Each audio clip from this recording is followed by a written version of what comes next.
Thank you for listening. Please like, share and subscribe our channel. Have a nice day. Now we are going to read 7th chapter of the book How to Think Bigger, Aim Higher, Get More Motivated and Accomplish Big Things, written by Meadows, Martin.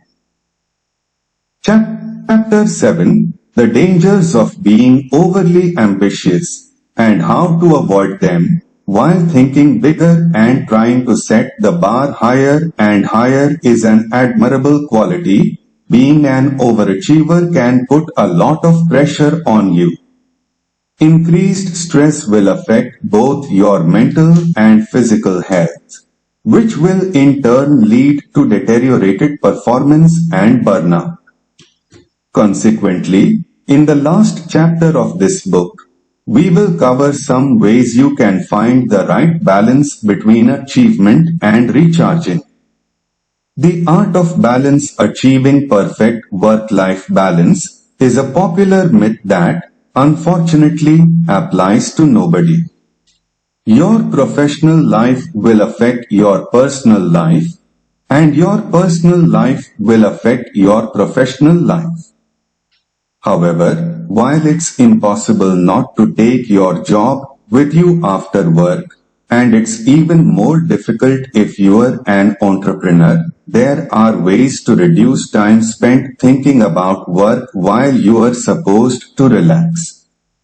The first key to recharge more while relaxing is to enter the state of flow. Flow can happen while working on a goal, but you can also get in the zone while relaxing. Various sports, and most notably extreme sports and any other activities with perceived high risk and challenge, are perfect to get your mind off work. The second way to achieve more balance is to spend more time in nature. Studies show that physical activity in a forest or a park helps recover from stress. I recommend spending at least an hour a week alone, in a quiet place away from everyone else. If you can't take your mind off work, consider listening to music or taking a book or an e-reader with you. Gary Keller, co-owner of one of the biggest international real estate franchises, writes in his best-selling book The One Thing, the surprisingly simple truth behind extraordinary results about 3 ways people try to achieve balance between work and life. The first approach is living in the middle, paying equal attention to work and life. This approach won't work for people who want to achieve big things because you can't achieve extraordinary results with a balanced approach. Extraordinary happens at the extremes, and if you only pay moderate attention to your work, you won't achieve big things. The second approach is going to the extremes, spending a lot of time at work for long periods of time and then trying to fix the damage done to your personal life by ignoring your work. This approach is just as bad as the first approach. While you can achieve big goals with this attitude, everything else in your life will suffer. In his novel Suzanne's Diary for Nicholas, James Patterson provides a powerful metaphor that has stuck with me since I read it for the first time in Keller's book. Imagine life is a game in which you are juggling 5 balls. The balls are called work, family, health, friends, and integrity. And you are keeping all of them in the air. But one day you finally come to understand that work is a rubber ball. If you drop it, it will bounce back. The other 4 balls are made of glass. If you drop one of these, it will be irrevocably scuffed, nicked, perhaps even shattered. If these 2 approaches don't work, then what does? Keller suggests the third approach, counterbalancing. With this approach, you never go long periods of time without paying attention to your personal life. It always gets a similar level of focus. With your work life, you frequently go to the extremes, but only for short periods of time so your personal life won't suffer. This approach requires you to sacrifice the unessential aspects of your work in pursuit of working on the biggest things. This approach is the healthiest attitude. It will guarantee extraordinary results, while working on your goals while still paying attention to your personal life. Being ambitious doesn't mean self-harm. Going to the extremes with your work doesn't mean working extremely long hours. Many entrepreneurs brag how little sleep they get and how much they work. It's a shame they often forget they are working on their goals to achieve results, not to show off how well they can function in an exhausted state.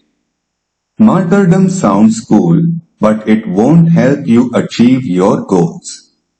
A paper by John Pencabel of Stanford University shows that working for more than 50 hours per week leads to decreased productivity, while working for more than 55 hours doesn't produce any additional results.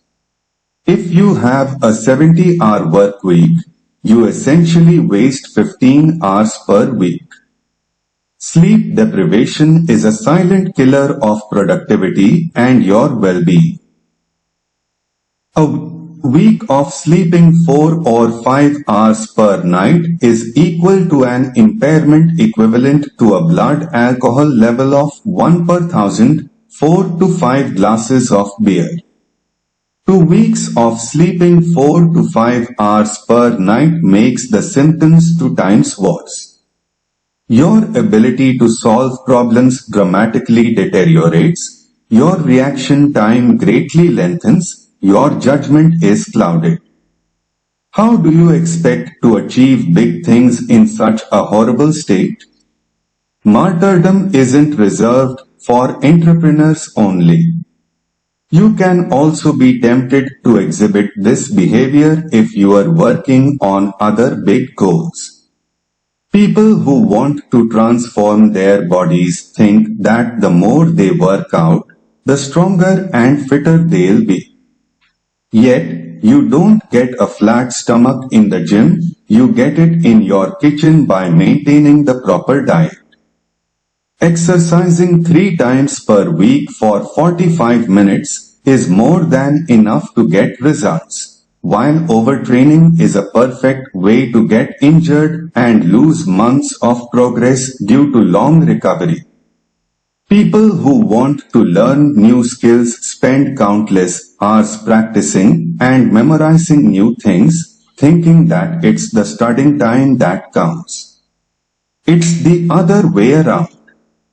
Your brain needs sleep to learn, not just more practice. Studies show that a nap of 45 to 60 minutes can boost your memory fivefold. As neuropsychologist Axel Mecklinger from the research team said, even a short nap in the office or a nap at school can improve learning outcomes significantly. Start with the foundation, proper sleep and enough rest, and only then work on your goals. The dangers of being overly ambitious and how to avoid them. Quick recap 1. It's essential to learn how to recharge your batteries and get your mind off working on big things. If you don't do it, your performance will deteriorate and you'll suffer from negative effects of stress. Moreover, your personal life will suffer. 2. You can't achieve perfect balance between work and your personal life. The proper approach is to never go long periods of time without paying attention to your personal life and going to the extremes with your work life. The reason for that is that achievement happens at the extremes, while your personal life is fragile and dropping it for long periods of time will ruin it. 3. Don't be a martyr. Working longer hours doesn't lead to better performance. Sleep deprivation makes you act like a drunk person. Take care of the fundaments before you start working on your goals, unless you enjoy clouded judgment and impaired ability to solve problems. Epilogue. Tony Robbins frequently says that the key to success is to raise your standards. By constantly working on improving your life, you'll feel fulfillment, which will give your life a meaning. This, in turn, will lead to happiness and even more achievement. Thinking bigger is exactly what you need if you'd like to get more driven and passionate about your everyday life. In the 7 chapters of this book, we covered some of the most important aspects of thinking big. Some of the most important lessons from the book include 1. Surrounding yourself with the right, positive energy is the key to success. Strive to spend time with people who empower you and motivate you to reach bigger and bigger goals. Read books that will inspire you to change your life. Listen to podcasts that will educate you on how to get even better at what you do. 2. Achievement can't happen without proper, powerful intrinsic motivation. If you make your why bigger than you and superficial things like money or status, you'll get even more fired up to work on your goals and make big things happen. 3. The primal part of your brain can sabotage you when trying to make changes in your life.